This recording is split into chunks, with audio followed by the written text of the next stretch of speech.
As we reported last week here on Breakfast, the defence industry is warning it faces hundreds of millions of dollars in losses following Australia's new submarine deal under the AUKUS Pact. But a former Navy chief who's had a ringside seat at previous defence negotiations says thousands of new roles will need to be created under the new deal and that the biggest challenge will be meeting the new labour demands because of the ambitious timeframe. Peter Ryan is the ABC's senior business correspondent. Hi, Peter. Good morning, Fran. Peter, I know you've been speaking with retired Rear Admiral Mark Purcell. So much of the focus has been on this big fight with France over the dumping of the subs deal. But does the Rear Admiral believe we have the local capacity to do the job, to transfer to a whole new capacity, which happens to be nuclear? Well, Fran, retired Rear Admiral Mark Purcell spent 30 years in the Navy in top strategic roles as the head of naval engineering, project director at the Defence Materiel Organisation. After working for an Italian defence giant, he's now a senior advisor with Bondi Partners. That's the consultancy run by the former Treasurer and Washington Ambassador Joe Hockey. Now, Mr Purcell wasn't involved in the original subs deal with France's naval group, but he says the job-generating potential under the new AUKUS Pact to build nuclear subs will far outstrip the demands of the now scrap deal, possibly 10 times as many jobs because of the particular skills needed for putting nuclear subs together, complex things like robotics, artificial intelligence, and Australia's relative lack of expertise in this area could be a problem. So in his Bondi Partners role, he's working with clients to seize the opportunities.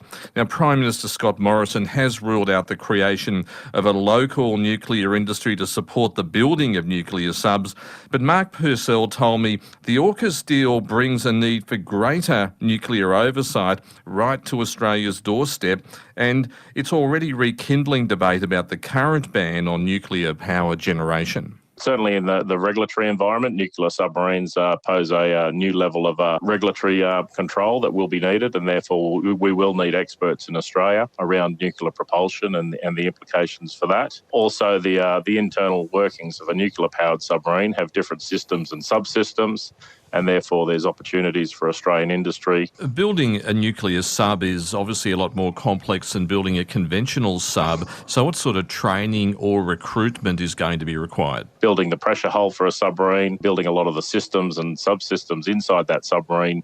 The one thing that's obviously different is the nuclear propulsion train. Nuclear propulsion obviously uses nuclear energy to generate steam and then steam turbines to power the submarine, and therefore we anticipate there'll be growth in people who have expertise in those technologies. Would a local onshore nuclear industry be required to service or to build nuclear submarines? The current situation is that all nations around the world who are operating nuclear submarines do have a domestic nuclear power industry. However, the Prime Minister, with his announcement, has advised that there will not be an Australian commercial power industry. The Prime Minister has said that this deal with AUKUS isn't a trigger to start a local nuclear industry, but do you think it might actually open up the debate that it might be needed? Well, I think the debate's already occurring as a consequence of this announcement. Does Australia have the current industrial capacity to deliver what's required in the new deal? One of the things that we've been working with through Bondi Partners is getting companies in adjacent sectors. So companies that are already delivering heavy engineering, companies in the resources sector, companies in the transport sector who may not have traditionally worked in the defence sector. This announcement and this program represents a huge opportunity. That's retired Rear Admiral Mark Purcell. Peter, the decision to scrap the original subs deal with France has caused a damaging rift with that country. Scott Morrison's still waiting for the French Prime Minister Emmanuel Macron to return his calls. What does Mark Purcell think about this decision? Well, Fran, Mark Purcell thinks the French really should have sensed that this cancellation was coming, that there had been plenty of signs about concerns and delays, but also namely the changed global strategic situation and rising concerns about China. But above anything else, and without buying into the politics, Mr Purcell told me reassessing the original deal and backing out while creating hurt feelings along the way was mainly about good governance. I do note that there have been many discussions and meetings over the years over this program between Australia and France, and therefore this type of announcement and this type of decision would not be entirely unforeseeable. From your experience, how common is it for deals like this to be reviewed or cancelled or shelved after earlier contracts had been signed and commitments made? Yeah, this is not unusual, and in fact, in many ways, it represents good governance. One shouldn't commit to a course of action just because that was the original course of action, and the announcement, I think, is just recognising that the global security situation is deteriorating, and therefore we need to have a proportionate response. Retired Rear Admiral Mark Purcell, who's now a senior advisor with Joe Hockey's Bondi Partners.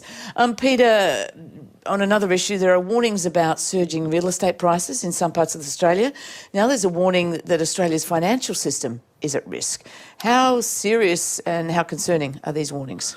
Well, Fran, the most concerning thing is that this is from the International Monetary Fund, so people should be paying attention. It's come from its first financial check on Australia since the pandemic. The IMF says that surging real estate prices will need to be reined in with caps or speed bumps on lending limits known as macroprudential measures. That Australia's alarmingly high debt levels fueled by low interest rates could threaten the financial system. Some analysts read that as a looming correction, maybe a crash that might leave highly leveraged borrowers with debt that outstrips the value of their property. Before the IMF warning, Commonwealth Bank Chief Matt Comyn agreed that modest measures might be required to control price growth. The IMF's Australian Mission Chief Harold Finger held a rare briefing for journalists on Friday where he warned that without action, Australia's financial system could come under pressure without action. Fast rising housing prices are raising concerns around affordability and potentially also rising financial vulnerabilities that we think requires a comprehensive policy response. And we think that situation raises concerns around affordability on the one hand and potentially also financial stability down the road on the other. That's Harold Finger from the IMF. OK, Pete, what else can we expect this week? Well, Fran, the big one is the possible collapse of the Chinese property giant Evergrande. That'll be a key focus, particularly after it missed a critical interest payment late last week. The big question, of course, is whether Beijing will bail Evergrande out as too big to fail, given concerns that a collapse could create contagion or have a domino effect in other areas, although the US Federal Reserve Chairman Jerome Powell said last week that he doesn't see any immediate risk that could match a Lehman Brothers moment. Of course, that was the collapse a decade ago that sparked the global financial crisis. Fran, also locally, we're going to be seeing some updates on retail sales this week and building approvals, which are likely to come in significantly lower. These will be looking at the last month, and that's because of the damaging lockdowns in Sydney and Melbourne. So that's going to be a very close watch by economists and also many other observers. And finally, Fran, the Australian dollar is lower this morning at 72.5 US cents. Peter, thank you very much. Thanks, Fran. Peter Ryan is the ABC Senior Business Correspondent